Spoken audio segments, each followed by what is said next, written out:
Muito bem, muito bem. Estamos aqui mais uma vez com o nosso querido Uma Graça de Podcast. Nós estamos agora na 8ª temporada e estamos aqui presentes com esse queridíssimo casal, Susan e Paulo Ramos. Esse casal maravilhoso, tem muita história para contar e hoje nós vamos aproveitar da experiência deles. Mais uma vez, queridos, muito obrigado pelo aceite ao nosso convite. Fiquem à vontade. Vocês já sabem, nossos espectadores também, que nós aqui não apresentamos os convidados, eles é que se apresentam, porque eles já sabem, né? Só fala aquilo que é de bom, esconde aquilo que nem quer que ninguém saiba, e aí se apresenta de maneira legal. Então, sintam-se à vontade. Eu acho que geralmente primeiro é as damas, né, Paulo? Eu vou apresentar ela. Ah, muito bem, muito bem. Então fiquem à vontade. Quem é Uhum. a Susan e Paulo? Ela é Susan Sami, né? Nasceu no Irã em 1965. Foi como pioneira para Peru e do Peru veio para o Brasil, né? A partir do ano de 1985, ela passa a ser Susan Sami Ramos. Prazer, boa noite, Padinha. Boa noite. Bom, ele me apresentou Susan Sami Ramos, né? E Agora você me apresenta, esqueceu meu nome? Paulo César Porto Ramos, né? E é uma bênção estar aqui, vai ser uma grande experiência, né? E de poder compartilhar um pouco da nossa história, da nossa vida, e, enfim. E nós vamos aprender muito. Muito obrigado. Os nossos espectadores já tiveram a primeira lição com o Paulo. Como apresentar uma pessoa em 20 anos em 10 segundos. Ela nasceu em 1965, foi para o Peru, em 1995 veio para o Brasil. Pronto. Quer dizer, em 20 anos o cara gastou 10 segundos. Mas é claro que vão entrar em detalhes. Como é que é o nome Sim, do papai e da mamãe de vocês? Sem o pai e a mãe, vocês não é, estariam aqui. com Tem que falar o nome do certeza. pai, da mãe. Se vocês Ah, nasceram em família Bahá'í, como é que tá é? Sim, legal. Vou falar o nome do pai e da mãe. Dela, não, porque é muito complicado. Meu pai chamava José Ramos, minha mãe Maria Amália Porto Ramos. sim. Maria E São Amada? brasileiros, nascidos em cidades diferentes, mas no norte de Minas, são baianeiros, né? Meu pai era farmacêutico e minha mãe formou em magistério, né? Antigamente Professora. todas as moças faziam magistério. bom, a minha mãe se chamava Chocat e meu pai Gholam Reza, né? Infelizmente, os dois faleceram muito cedo, né? Eram jovens quando faleceram. E você falou muito bem, a nossa história tem muito a ver com a história dos nossos pais, né? De onde a gente se origina, né? O meu pai trabalhava com, é, como é que chama? Porque você sabe que no Irã tinha muitos postos de gasolina, ó, de Fala só um petróleo. pouquinho mais alto, Susan. Tá bom. E a minha mãe tinha um salão de estética, gostava muito disso, né? E eu me lembro que quando eu era criança, a minha mãe, eu andava por aí no salão que ela tinha, né? E ela preparava as noivas, né? E as noivas ficavam tão felizes de poder estar com ela e ela preparando, cuidando da beleza delas, enfim. Mas uma coisa interessante que eu lembro muito dos meus pais, porque eu nasci numa família Bahá'í, né? Uhum. É que meu pai era muito cuidadoso, ele era responsável de aquela parte de tesouraria, né? Então, ele tinha um caderninho em que anotava tudo. E ele também cuidava muito, zelava muito pelo bem-estar, né, das famílias da comunidade naquela época, imagina, né? Então, você conseguia ver no caderninho dele dizendo: terça-feira eu tenho que visitar a Dona Maria, por exemplo, Sim. né? Porque na festa 19 dias ela parecia muito triste e deve estar com algum problema. São memórias que eu conservo muito comigo. Quando eu tinha 6 anos que meu pai faleceu, e eu tinha em torno de 9, 10 anos quando minha mãe faleceu. Mas são memórias que realmente de abnegação e de tanto fé que eles tinham e tentaram inculcar, tentaram através da educação passar para a gente. Nós éramos quatro filhas, né? Então imagina no Irã, que não era nada fácil ainda, né? Especialmente quando meu pai faleceu, para minha mãe, uma senhora com 4 filhas no Irã, mas graças a Deus a gente tinha uma rede muito boa no sentido da família, né? Tios, primos que deram esse suporte. Eh, então, é mais ou menos isso. Mas que da lindo, né? Que lindo. Realmente, a gente vê, por exemplo, exemplos como esse de seu pai.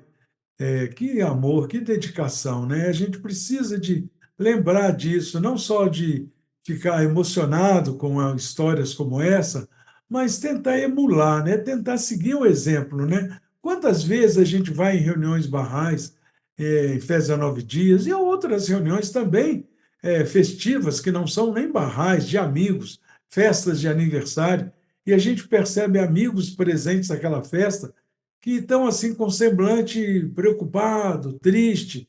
A gente não dá a mínima, porque cada um com seus problemas, é o lema do mundo atual, né? E a gente deveria seguir exemplos como esse de seu pai. Realmente, olha, lindo, lindo exemplo, lindo exemplo. Mas continuando, Paulo, Paulo não nasceu em família Bahá'í, né, Paulo?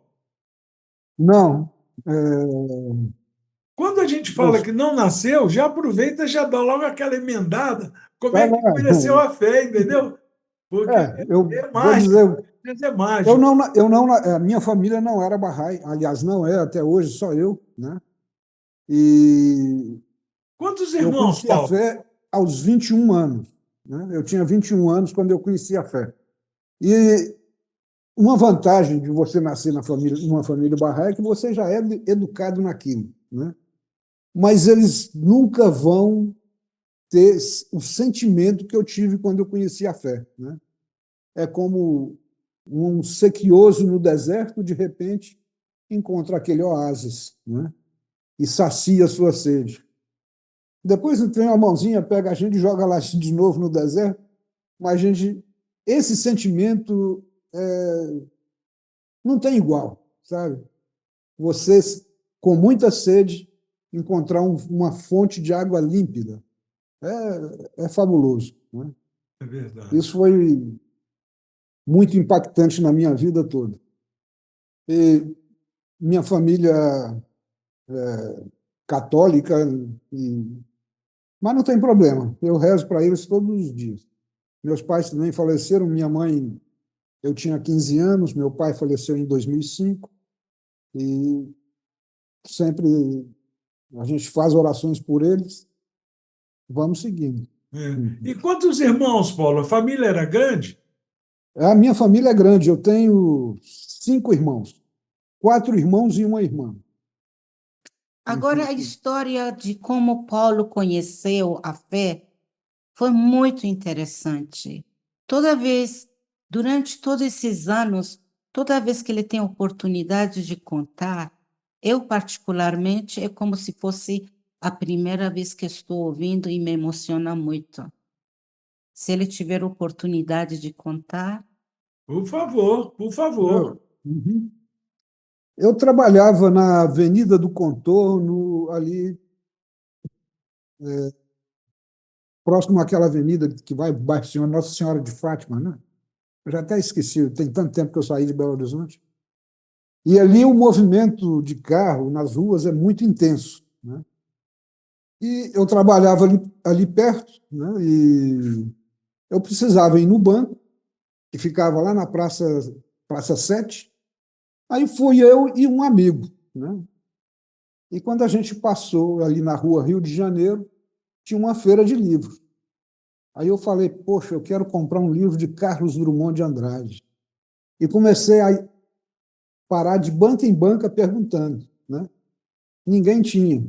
E o meu amigo falando, vamos embora, deixa isso para depois, vamos embora. Deixa... A última banca que eu vi estava escrito Editora Bahá'í. Eu olhei e falei assim, isso deve ser religião. E passei direto. Mas o meu amigo que estava me apressando parou na banca da Editora Bahá'í. Aí eu voltei de longe, eu perguntei, isso é religião? Era o Néstor que estava lá. Ele falou, é religião. Aí me deu um folheto de oração e um folheto explicando o que é a fé Bahá'í, né? Então eu olhei, aí eu vi que tinha a oração do meio-dia. Devia ser umas 10 horas da manhã. Eu falei, essa oração eu vou fazer meio-dia. E olhei o resto, li tudo, li o folheto de explicativo, li as outras orações e tal. E quando eu saí da empresa, meio-dia, para almoçar, eu estava com um folhetim no bolso, que eu ia ler meio-dia. Aí, na rua, ali, para atravessar aquela Avenida do Contorno, era muito difícil, né? Porque o movimento é muito intenso. Eu tirei o folhetim de oração e fui fazer a oração do meio-dia. Quando eu terminei de fazer a oração do meio-dia, eu estava do outro lado da avenida. Eu não sei como foi que eu atravessei aquela avenida, né? Mas a hora que eu terminei de fazer a oração, eu estava do outro lado, né? Aí eu voltei lá na banca, comprei 2 livros, li em 2 noites, né? Era O Ladrão da Noite e O Novo Jardim, e fui no Fireside na casa da Dona Efate, né? E tinha muita gente, né, nesse dia, né? Muita gente mesmo. E eu nunca mais vi um Fireside igual aquele, porque foi muito emocionante. Agora é É interessante, né, que demais. histórias de vida, né? Por exemplo, de um lado, o Paulo conheceu a fé, e em contrapartida, venho de uma família, né, Bahá'í desde a infância. E enquanto ele estava contando, me lembrei que é porque eu tinha 10 anos, em torno de 10 anos, quando saí do Irã, né? E eu me lembro que eu acho que era na terceira série de educação infantil, ou no máximo quarta série, porque foi o que eu estudei até lá, né, no Irã. E eu estudava numa escola, Padinha, que, claro, a gente criança é criança e tinha meus amiguinhos, a hora do intervalo, etc. Mas, por você ser Bahá'í, infelizmente, os adultos influenciam de alguma forma as próprias crianças, né? Porque as crianças vêm de uma família, né? E eu me lembro que uma vez voltei para casa muito triste, porque era uma primeira experiência em que, na hora do intervalo, eh, teve uma criança que passou por mim e cuspiu no chão, né? Porque naquela época tinha, em algumas ocasiões, isso, né? Quando os barrais, né? As pessoas sabiam que era barrai, tinha, infelizmente, esse comportamento, porque diziam que os barrais são sujos, que é barrais assim. E para uma criança, imagina, de 9 anos de idade, foi muito impactante, né? Aí no dia seguinte, a diretora da escola ficou sabendo E eu me lembro que a diretora chamou a mim e a essa outra aluna para perguntar por que desse comportamento, né? E você percebia que não era o comportamento da criança, tinha sido uma coisa aprendida, infelizmente. Só que no final, depois a gente ficou sabendo que a diretora da escola era o Arrai, Ah, né? Então, muito interessante. porque E ela, com essa muita sabedoria, apesar de eu ser criança, mas eu me lembro muito bem, com muita sabedoria, ela conversou com aquela criança, conversou com os pais, etc, etc, né? E foi realmente muito interessante, muito impactante naquela época, porque naquela época e hoje tem essas implicações, né? E o é que uma é que forma, fica na memória em relação à infância? é uma forma de humilhar, né? É uma forma de desdenhar, né? De coisa. Agora, essa história de como Paulo conheceu a fé Bahá'í, nesses episódios todos nós já estamos na 8ª temporada, né, desse Uma Graça de podcast, tem tantas histórias de como os amigos como Paulo, pessoas que não nasceram em família, amigos que não nasceram em família Bahá'í, como conheceram a fé. A gente não tem como negar que são pessoas escolhidas mesmo, sabe? Porque é muita coincidência para ser coincidência. Então, olha, por exemplo, ele não tinha interesse por religião, ia passar direto na banca da editora Bahá'í. O colega que não queria passar, foi ele que chamou Paulo de volta. Tudo assim tem um propósito, né? E essa forma dele ter dedicado, sem ter obrigatoriedade de fazer uma oração ao meio-dia, como é lei para os Bahá'ís, todo dia fazer pelo menos essa oração do meio-dia, né? Ou fazer uma outra oração 3 vezes ao dia, ou uma outra mais longa, né? Então, são obrigações espirituais que os Bahá'ís deveriam se educar a exercitar. E ele foi e fez, sem nenhuma obrigatoriedade e sem perceber, atravessou, porque quem conhece Belo Horizonte sabe que essa avenida, atravessando ela, olhando, já é perigoso. Atravessar ela fazendo oração é suicídio, né? E ele realmente aconteceu isso. Então, a gente pode colocar naquela sacolinha dos milagres, porque não é possível, né? Mas é possível quando Deus quer. Então, olha, realmente é impressionante. Isso que Paulo falou também é verdade. Susan teve a felicidade de nascer numa família Bahá'í, ser educada como Bahá'í, que realmente faz uma diferença enorme. Desde criança, aprender a obrigação de fazer oração, que nada mais é do que conversar com Deus, né? Nós, de origem cristã, católica ou de outra denominação, não temos essa disciplina espiritual de rezar. Reza todo dia se quiser, mas não tem nenhuma obrigação. E a maioria não reza, porque não tem obrigação, então não reza. Então, tem esse privilégio dos amigos como Susan, que nasceu em família Bahá'í.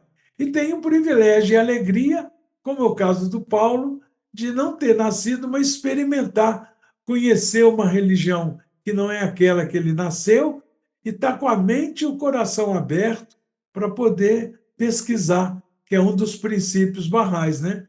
Livre e independente Exatamente. pesquisa da verdade, né? E ele fez isso e realmente. Agora, aquele Fireside, que não teve nenhum outro igual aquele, é porque foi o primeiro, né? E o primeiro a gente nunca esquece, né? Não? É igual a propaganda lá. Mas então, continuando. Então, vocês não. Susan nasceu em família Bahá'í, teve essa experiência. Agora vamos voltar lá, não em 1965, mas quando já estava pensando em sair, com 10 anos, saiu do Irã. Paulo, quando é que foi que Paulo bateu no coração dele o desejo também de sair de pioneiro? Essa história que até agora vocês contaram de vocês, mostra para esses nossos amigos que estão nos vendo e nos ouvindo, embora muitos só ouvem, viu? Muitos dizem que coloca no carro e fica ouvindo ali enquanto dirige. Eu peço, pelo amor de Deus, dirija com cuidado, porque às vezes tem história que o cara até fecha o olho quando está ouvindo, né? Ele não pode fechar o olho dirigindo. Mas aproveitar, lembrar eles. É assim que nasce um casal de pioneiros. É assim que nasce, porque quando eles. Depois eles vão contar do casamento, esse casamento foi muito especial. Então, quando eles se levantaram como pioneiros para servir a fé, servir a humanidade, eles não eram casados, se conheceram depois de já ambos serem pioneiros, né? Então, isso mostra como é que a vida de um pioneiro é uma vida igual a qualquer outro amigo Bahá'í e que no futuro é guiado por Deus para poder servir a fé em outros lugares, né? Então, fiquem à vontade, continuem que a história é tão A gente, maravilhosa. claro que se conheceu no Brasil, mas teve uma trajetória, porque quando eu e Fariba, minha irmã, que faleceu recentemente, Fala um pouquinho mais alto, Suzy. Sua voz é muito delicada. quando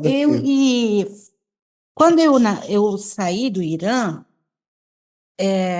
saiu eu e minha outra irmã Fariba, e meu pai já tinha falecido, minha mãe faleceu, a gente ainda morava no Irã, mas a minha irmã mais velha, Ferial, que já tinha casado com Parviz, fazia um ano que eles estavam como pioneiros em Peru.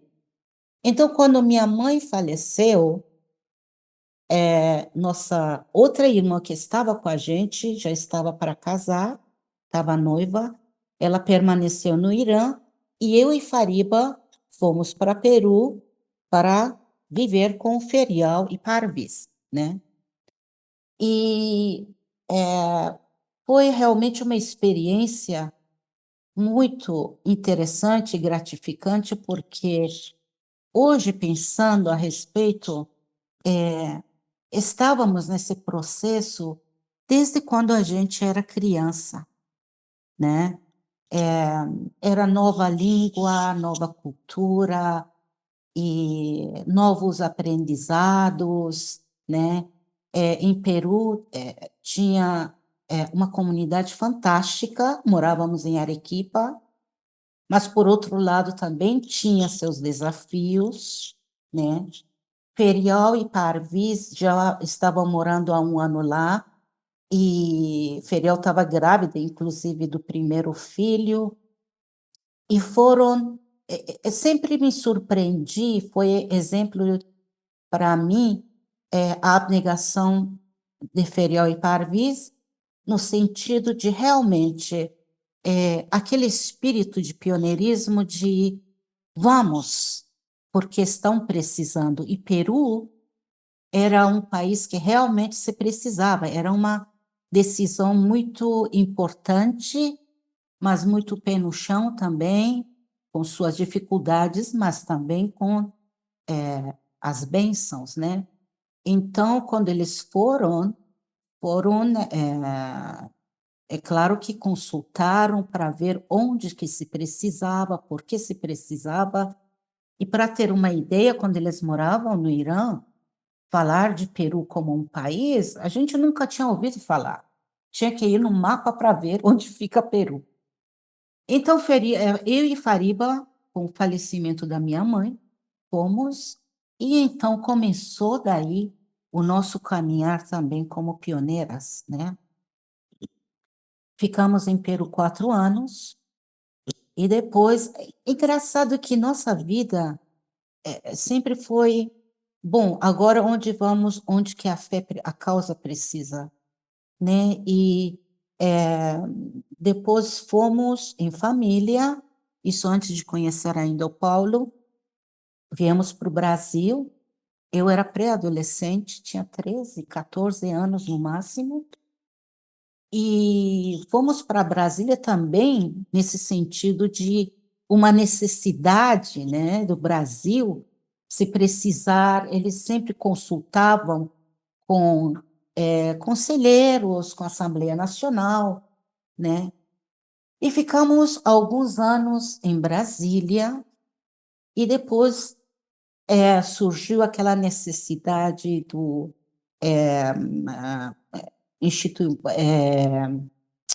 ONGs, né, a nível da fé, que trabalha com educação, projetos socioeconômicos, em que depois eles foram convidados, eles e senhor e senhora Monaghan, né, eram 2 casais que foram convidados, né, para irem a Manaus, e aí que surgiu a ASCAM, que é uma instituição socioeconômica, né, à luz dos princípios da fé, e foi em Manaus que a gente se conheceu, né. Paulo já estava morando lá, eu vou deixar ele falar, já estava morando como pioneiro, acho que era 1 ano, né, Mais um pouquinho. mais um pouquinho, e a gente foi para Manaus, que aliás naquela época você e Verônica também estavam morando lá, então, se falava muito, que Manaus precisa, é uma comunidade que se precisa, além do projeto socioeconômico, então foi uma decisão através de muita consulta. E foi aí que Que ela conheci o teve a Paulo. grata satisfação de me conhecer. Ela teve a felicidade de te encontrar. Tá? Então, nos conhecemos lá em Manaus, e já estava 1 ano e meio, quase você como Uhum, é. pioneiro, a gente foi lá e não demorou muito, a gente se conheceu, vimos que tínhamos muita coisa em comum. Primeiro, claro, a fé, os objetivos da fé, que é muito importante, eu acho que todo casal também se fala, se discute, se consulta de como que gostaria de criar os seus filhos. Isso também é um ponto muito importante, né, que a gente conversou muito, Uhum. né, e depois a gente casou e realmente foi uma questão muito marcante. Você quer falar sobre o nosso casamento, a Mas Não, antes de chegar presença no dele? casamento, deixa o Paulo fazer essa caminhada que você fez, que foi muito bonita. O Paulo Sim, não saiu desapareceu de Belo Horizonte e apareceu em sim, Manaus, por não. favor, Foi uma fale. caminhada, né, Paulo? é. Não, eu conheci a fé, né, e uns 6 meses, 1 ano, não sei quanto tempo. Depois eu fui para Cuiabá. Verdade. Aí eu vivi em Cuiabá 6 meses com o cunhado dela, Carlos, olha como que Carlos, o mundo é. que foi casado com a Foi irmã dela, casado né, com Fariba. Fariba. Depois eu regressei a Belo Horizonte. De Belo Horizonte eu fui para Goiânia e de Goiânia eu fui para Manaus, né? Aí fiquei É em Manaus, eu fiquei interessante, Paulo. definitivo. Desculpa, é interessante esse seu. Foi a Cuiabá, voltou, foi a Goiânia e foi a Manaus. Porque isso tudo foi ligado ao seu trabalho. Porque, não é? Você trabalhava Não, numa empresa, numa. eu fui para Goiânia a trabalho, pelo meu trabalho. Isso. Só que eu cansei de ficar em Goiânia, eu falei assim, vou voltar para Belo Horizonte. Eu falei, não vou voltar para Belo Horizonte, eu vou para Manaus. Aí fui para Manaus e só que eu não tinha dinheiro para viver em Manaus nem nada, né? Aí eu falei, bom, eu vou procurar emprego. Se eu conseguir, eu fico. Primeiro lugar que eu fui empregado. Aí fiquei definitivo. Pois é, não, eu estou levantando essa questão que é muito importante para o pioneiro, porque certa vez perguntaram, a própria, acho que a Assembleia Nacional do Brasil perguntou ao Casa de Justiça qual é a definição de pioneiro. Porque tem muitos, por exemplo, nós já tivemos amigos que nós convidamos para esse programa, Uma Graça de Podcast, que não aceitou porque disse que não era pioneiro. Falou, como não é pioneiro? Falou, não, eu fui transferido do meu trabalho para cá. Por isso que moro aqui, não foi? Então a Casa de Justiça definiu da seguinte maneira, muito simples. Pioneiro é todo aquele barrai que sai do seu lugar de origem, vai para outro Uhum, lugar, seja por que motivo for, e lá ele continua ensinando a fé e vivendo a vida barrai. Esse é uhum, pioneiro.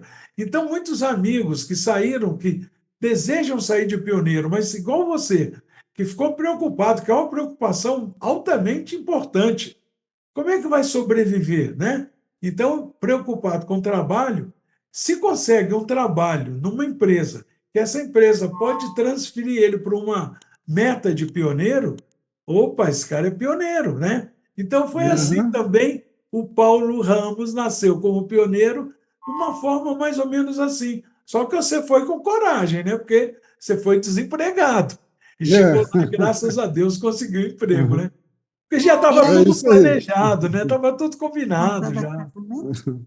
Então aí, Não, fala. fala. Tá. Então aí Uhum. nós conhecemos em Manaus e casamos, só que a Não, gente Susan, mas aí o Paulo chegou em Manaus, deixa o homem. Aí ele chegou em Manaus, conseguiu um emprego. E aí, Não, como foi? aí cheguei em Manaus, consegui emprego, fiquei lá, conheci a Suza, aí ela vai contar agora. Ah, tá certo, então, eu tá acho que ele bom. está tímido. Ah, mas se quiser contar. Não, vai. Então a gente ia se casar, né? Tem todo aquele processo de noivado, etc. Tal, de se conhecer, claro, antes e tudo, né? E O naquela noivado é, época, o noivado é igual como qualquer outro, Susan? não, é que o noivado na Fé Bahá'í, até o casamento é de 3 meses, né? A duração de 3 meses. Então, nós, claro, tivemos um caminhar de nos conhecer e depois a gente decidiu ficar noivo, mas depois de 3 meses a gente ia casar. E ia ter também uma conferência nessa época, né, uma conferência internacional em que ia ter a presença de Amatul Baharu Khanum, Uma conferência esposa, internacional, né, Susan? sim, internacional, em que ela ia estar em Manaus. E claro que muitos amigos de vários lugares vieram para estar Uhum. presente, prestigiar, participar da conferência, enfim. E então aí a gente casou na conferência, tanto Paulo e eu, como Fariba e Carlos, né? E tivemos a bênção, a graça de ter a presença de Amatul Baharu Khanum no nosso casamento, e ela foi a nossa testemunha do casamento, Uhum. né? Até hoje a gente tem aquele Um livrinho. livrinho, não só de oração, mas com a assinatura dela dando, atestando, né, Como como testemunha. testemunha, né? E realmente é uma bênção, E né, quem foi de o padre desse casamento? quem é o quê? Quem foi o padre? Quem Não foi? tem padre, Pois é, mas tem alguém que celebra, né? perdão?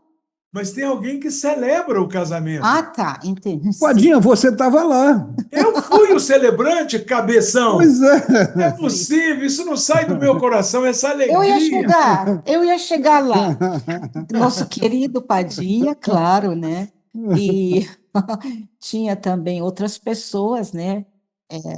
Da Assembleia, né? Claro, presente e Amatul Baharu Khanum, né? Realmente foram dias e noites memoráveis aquela conferência, né? Uhum. Que foi luz sobre luz, né? E tinha amigos de vários lugares e vários países que vieram prestigiar esse momento, né? Olha, só colocando um adendo nessa conferência, porque realmente são poucas as conferências internacionais pelo mundo afora, como Conferência Internacional Bahá'í.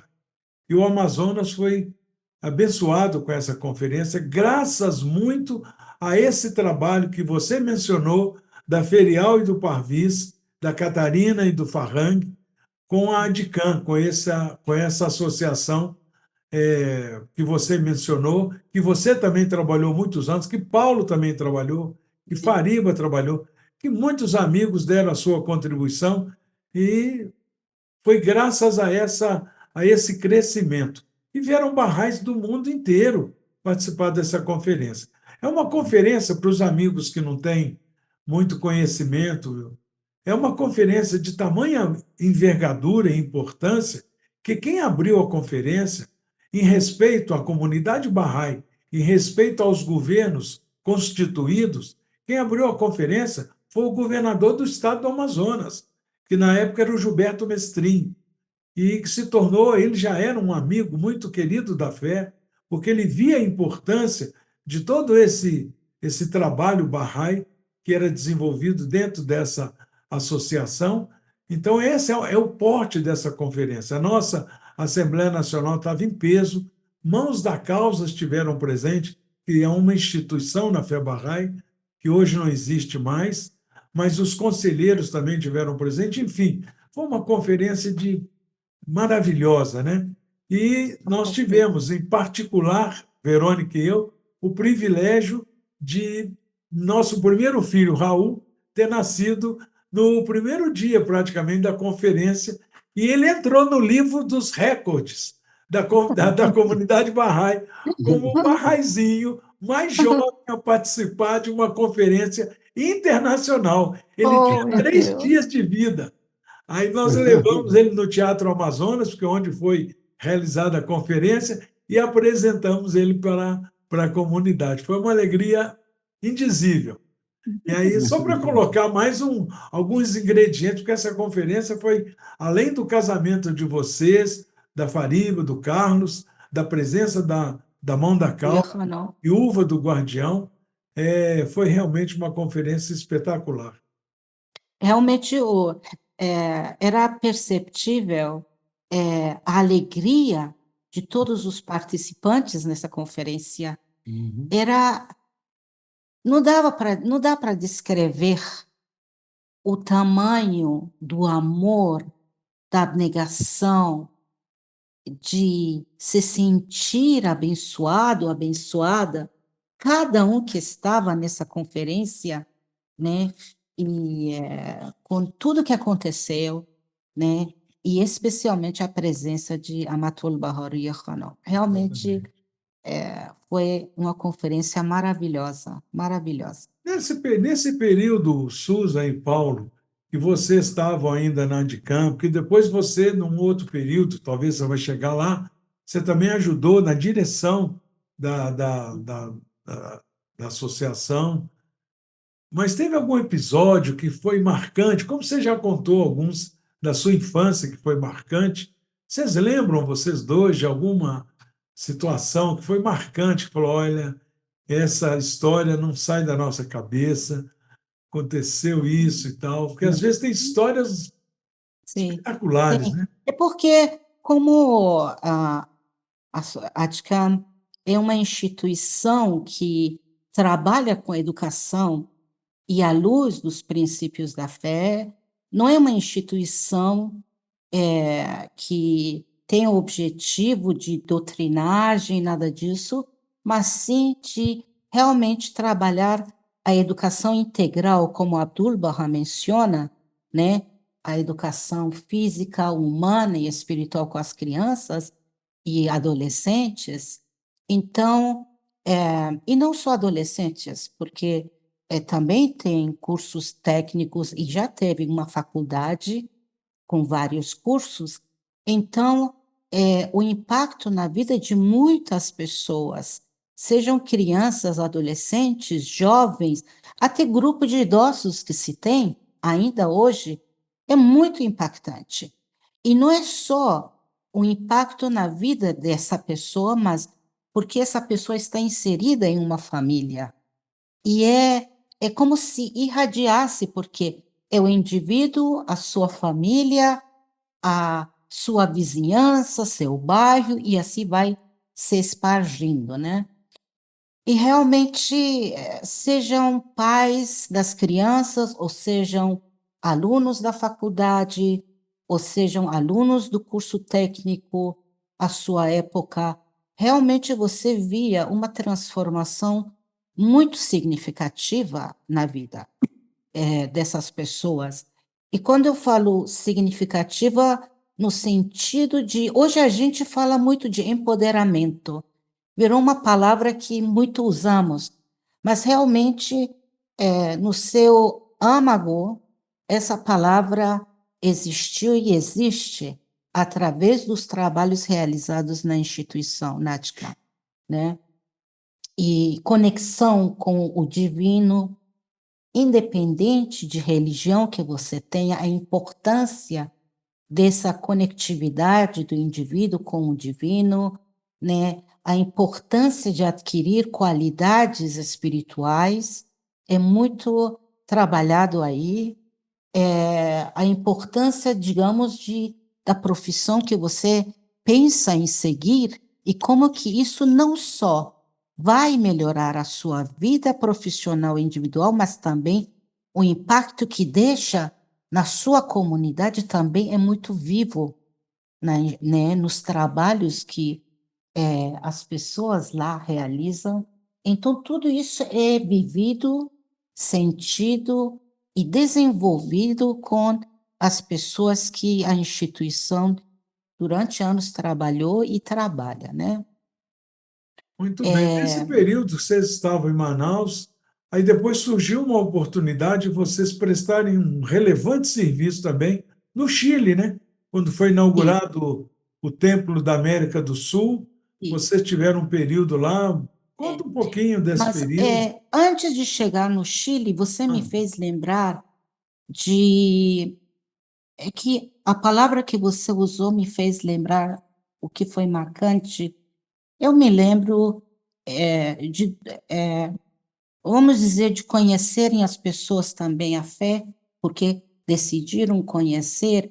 Eu me lembro que eu estava uma noite, como eu estava naquela época como, coordenadora do curso de pedagogia, e estava à noite na faculdade, e chegou uma pessoa que estava conhecendo a fé, tinha decidido conhecer a fé.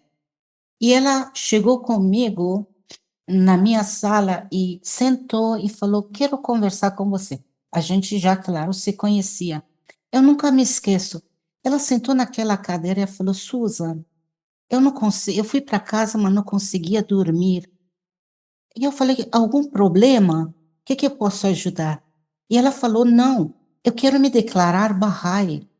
Eu estou por dentro tão, o sentimento tão forte que eu não consigo dormir. O que eu preciso fazer para me tornar Bahá'í?". Isso realmente foi impactante, isso foi impactante.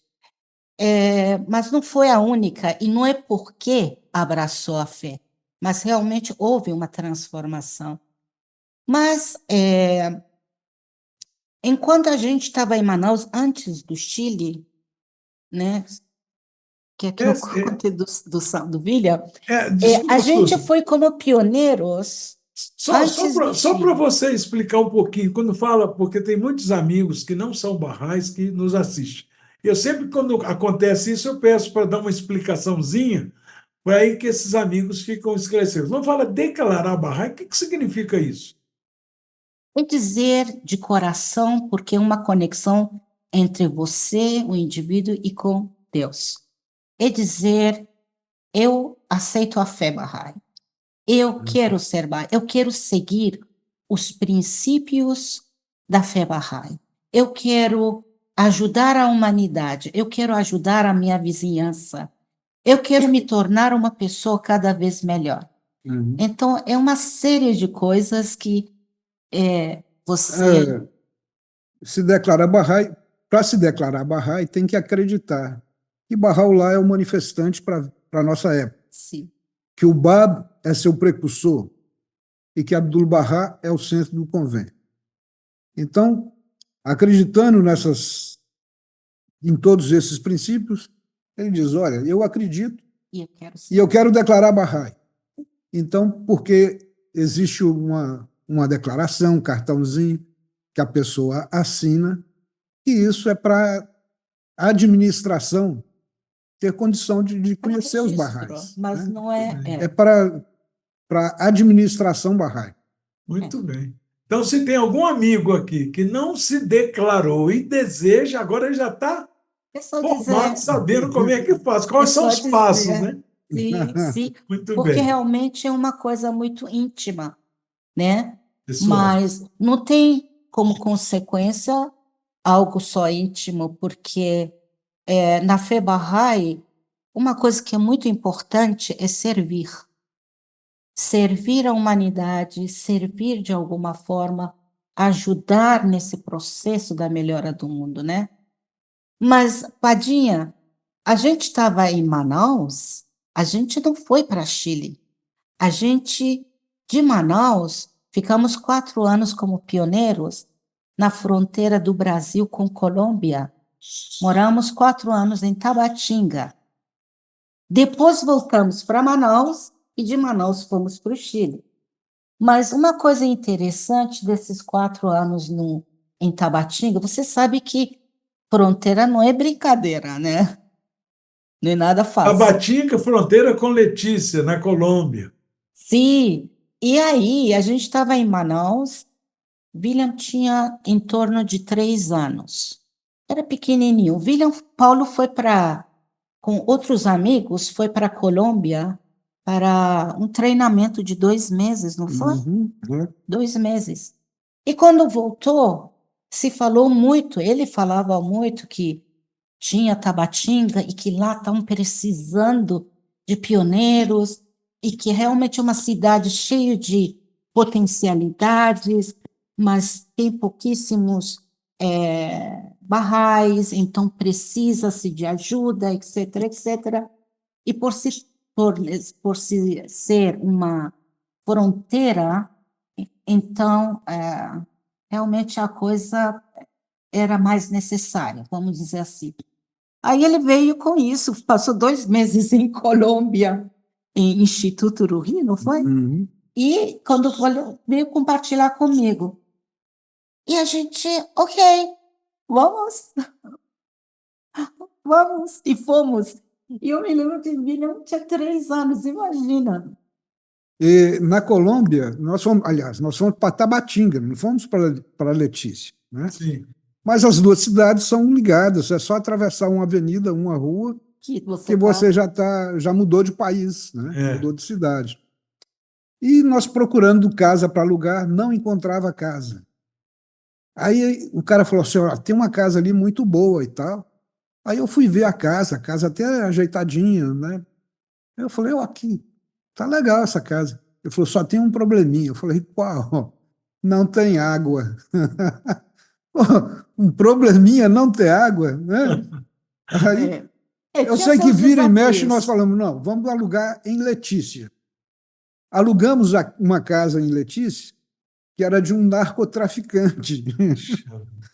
E a casa do narcotraficante estava fugido, né? Estava foragido, e a casa foi sequestrada. Então, nós tínhamos 2 guardas do Exército na porta, dia e noite. Era a maior segurança, eu entrava e saía com toda a segurança possível. Mas é que naquela época que nós fomos, era uma época muito complicada, Padinha, porque era justamente a época que o governo, tanto do Brasil como de Colômbia, estavam aprisionando muitos narcotraficantes. Então, você via na rua, em Letícia, muitos policiais com armamento e tal. E realmente, quando a gente fala que não tinha casa, é porque não tinha casa para alugar. Então, Sim. a gente conseguiu sim em Letícia, e eu trabalhava em Tabatinga, né? Eu lecionava em Tabatinga, mas a gente morava em Letícia. Paulo, na época, estava servindo como membro do corpo auxiliar. Então, ele viajava muito, né? Muito mesmo. Ficava mais fora do que em Em casa. casa, né? Em Letícia. E William tinha 3 anos de idade. Mas uma coisa marcante que você falou, que eu me lembrei, é que a gente viajava sempre também para as aldeias indígenas, tanto do lado de Colômbia como do Brasil. Então, uma vez, nessa viagem, eu não estava com eles porque tinha treinamento, né, lá na escola. Aí Paulo foi com William. Inclusive, William, com 3 anos, ele tinha o Quem é o salva-vida William? dele. Quem é Meu o William? filho, meu Ah, filho. Eu tenho 2 filhos, William e Samaria. Então, William tinha seu.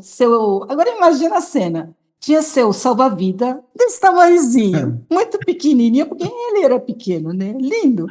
E ele viajava, tinha que colocar. Nessa viagem, eu não consegui viajar com eles.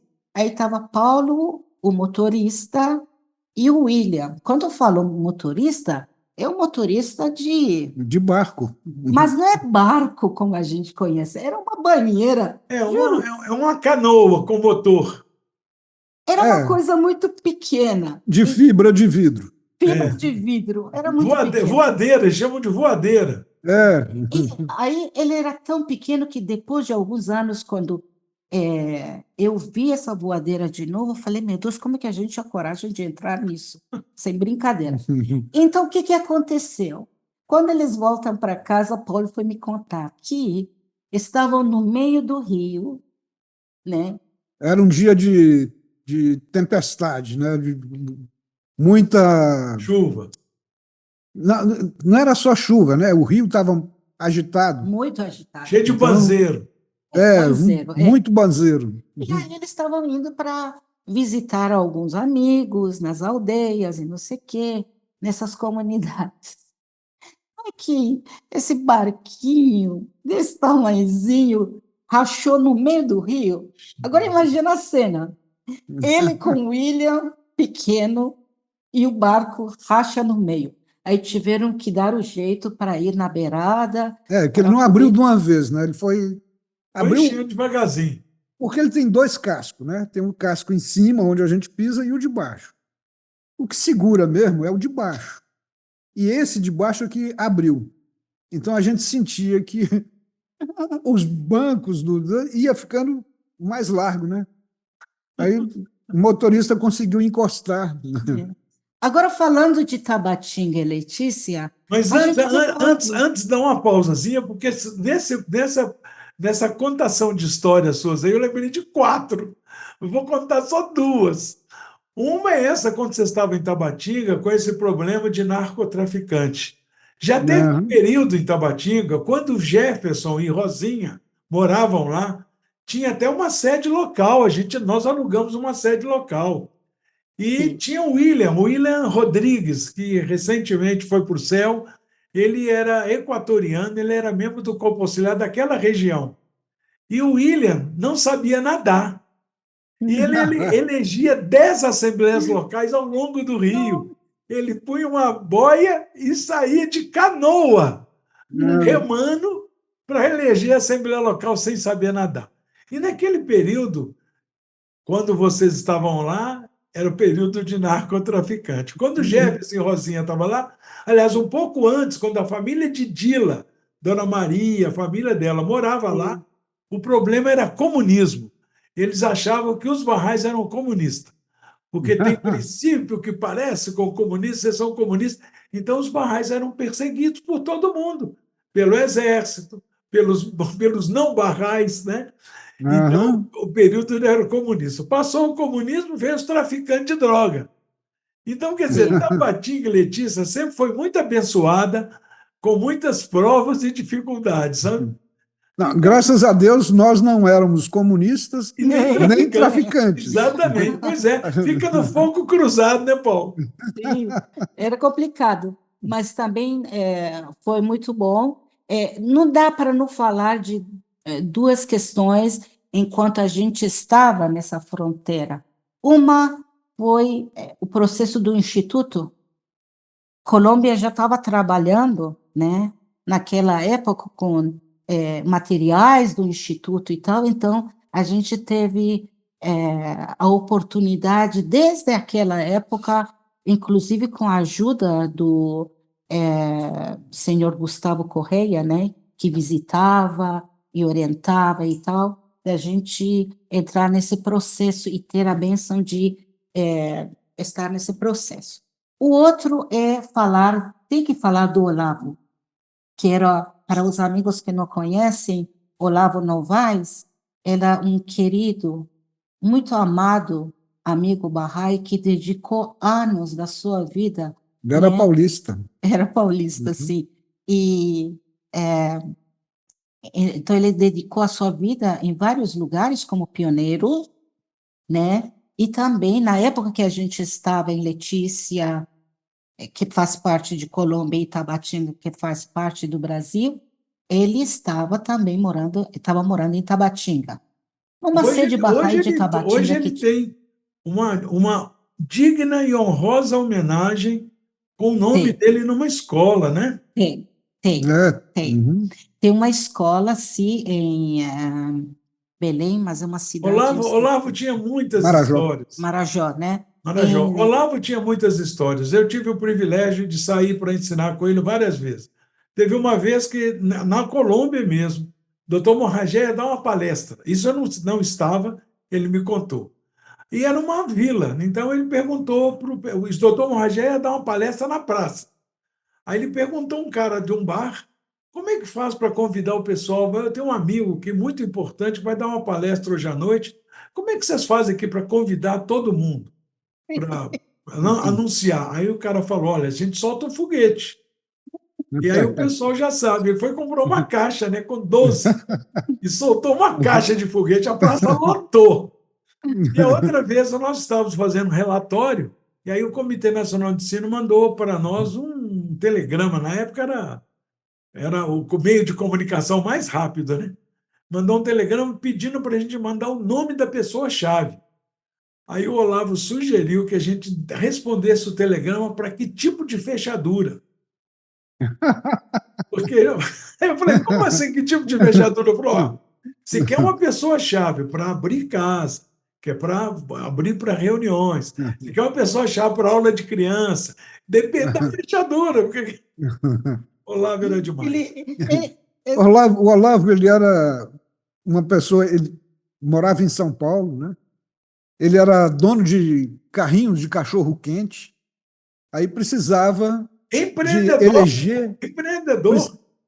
Ele é empreendedor. Empreendedor. Aí precisava eleger a Assembleia Nacional de Colômbia, era Colômbia, Bolívia, Peru. Peru, era uma assembleia só. Então mandaram o Olavo, né? O Olavo ficou lá uma semana e o pessoal procurando, cadê o Olavo? Aí que ele apareceu, mas já estava com todo mundo pronto já para eleger a Assembleia, né? E ele também foi na primeira convenção Bahá'í, né? Para a eleição da primeira Casa de Justiça, ele estava presente, porque ele era membro dessa Assembleia, e viajou com Huriye Hanum durante toda essa expedição de Luz Verde, né? Então, ele era uma pessoa realmente muito louvável, especial. especial. Muito especial. A vida dele era ensinar, realmente. Quantas e quantas vezes saía com Paulo para ensino. Eu tive uma experiência com ele em que ele e eu fomos para uma aldeia indígena que não precisava de ir de barco, era a pé. Eu nunca tinha ido para essa aldeia. Ele sim. Aí eu falava, seu Olavo, como é que é? A gente vai andar? Vai andar, Suza. Sim, quanto tempo? Não demora muito não, Suza. Falei, eu vou fazer uns sanduíches e levo água para a gente comer no meio nessa caminhada. Tá, tudo bem. Aí ele também levava, claro, alguma coisa. Meu amigo, esse negócio que é pertinho, sem brincadeira. Sem brincadeira. Nós levamos e saímos, ainda bem que saímos muito cedo de casa. Isso andando. Nós levamos 4 horas, 4 e pouco, só para chegar. Tinha, no meio do caminho, apesar que você andava o caminho todo, tinha alguns... Você tinha que atravessar certas coisas muito desafiantes, como mini rio, igarapé e tal. E ele estava sempre à minha frente. Já naquela época, seu Olavo, eu já tinha certa idade, né? Eu não sei como é que a energia que ele tinha, ele andava como um soldado, sabe? Né? E eu lá aí atrás. Aí chegamos, fizemos o que tínhamos que fazer, visitamos os amigos e tal, comemos juntos e tal. Aí eu só pensava, meu Deus, como voltar? E ele nem aí. 4 horas de novo, 4 horas e meia, a gente voltando a pé. Eu nunca esqueço, porque ficou na minha memória a força dele, o amor dele. Ele fazia muito isso, entendeu? E foi realmente um novo aprendizado, uma experiência maravilhosa de abnegação que a vida toda seu Olavo tinha, né? Aí depois, então, a gente ficou 4 anos em na fronteira e voltamos para Manaus, né? Sim. Voltamos para Manaus e, claro, ainda, né, trabalhando com a ADCAM naquele momento. Eu comecei como voluntária na ADCAM e depois fui contratada e tal. Já que estamos falando do Olavo, eu vou contar uma historinha Vai, pequenininha dele. Continua na parte 2.